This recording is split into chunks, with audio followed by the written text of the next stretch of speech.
I promise you this is the only chocolate chip cookie recipe that you will ever need. Some of you may be familiar with my very famous boneless chocolate chip cookies, but this recipe is much different and it has less sugar. This recipe will also be in grams, meaning that there's no way that you can mess this recipe up. Follow this recipe exactly as I instruct in this video, and I promise you that you are going to finally have the most perfect chocolate chip recipe that you can bake for fun and enjoy whenever you please, or bake for a loved one and share it with them. My favorite part about this recipe is that the dough does not contain egg. This is great, especially in this economy with an egg shortage. This recipe also has double chocolate, which makes it perfect for chocolate lovers, but of course you can use less chocolate if you desire. These are perfectly gooey, soft, with a crispy golden edge. Let's get into it. Please pay attention to the screen where I will share the recipe.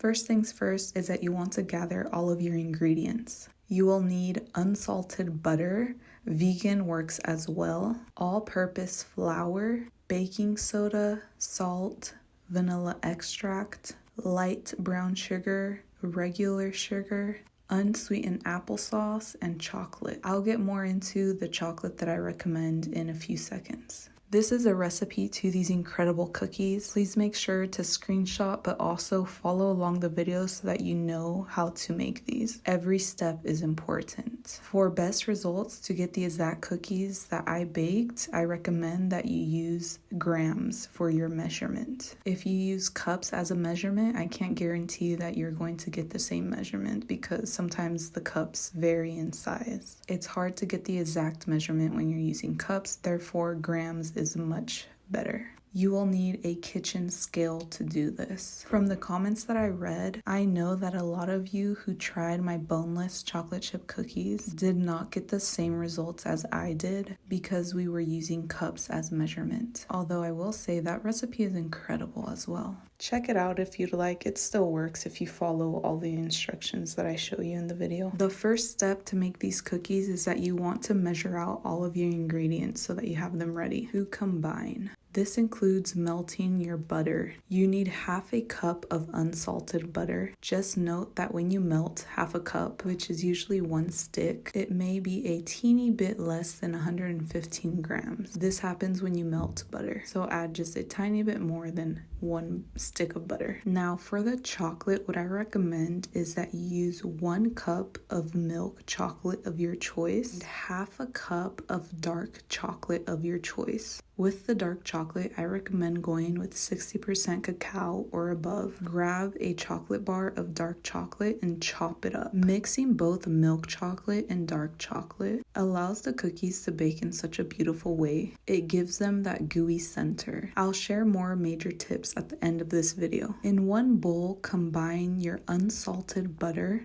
Although it is melted, you want it to be cooled down. You don't want it hot. Add in 100 grams of light brown sugar. Make sure that the sugar is very fresh. You know the light brown sugar is fresh when it is very soft. Add 67 grams of granulated sugar along with 51 grams of unsweetened applesauce. If you don't have this or you are allergic to apples, you can also substitute the applesauce for 1 egg. But I will say using applesauce is what makes these cookies incredibly gooey and soft. To be honest, most all of my cookie recipes contain applesauce. It's my favorite substitution for egg. So add this all in with the rest of your wet ingredients. Next, you will add 1 tablespoon of pure vanilla extract. This equates to 15 grams, although measuring out 1 tablespoon is easier and you can't really mess this up. Quality vanilla extract is always worth it. You can always taste the difference.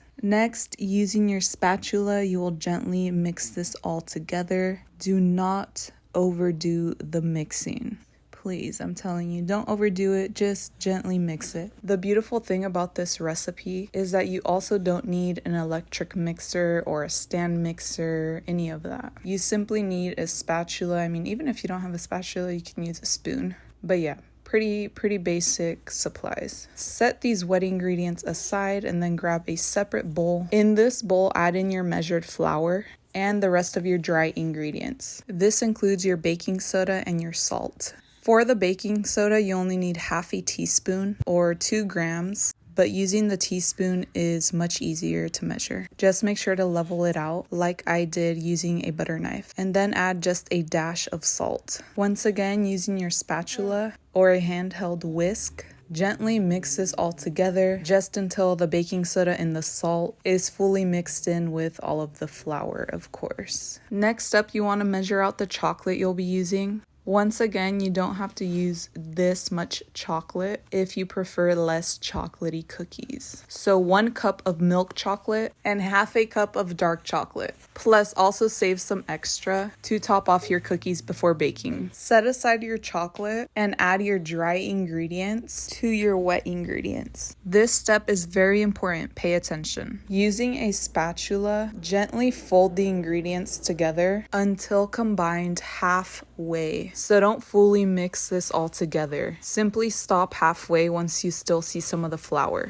What this is going to do is it's going to prevent any over mixing of your dough, which makes a huge difference. So once you're done halfway mixing, as I am here, add in your chocolate, your 1 cup of milk and half a cup of dark. Now you will continue to use your spatula and finish folding this in. Literally just do as I am showing you on the screen.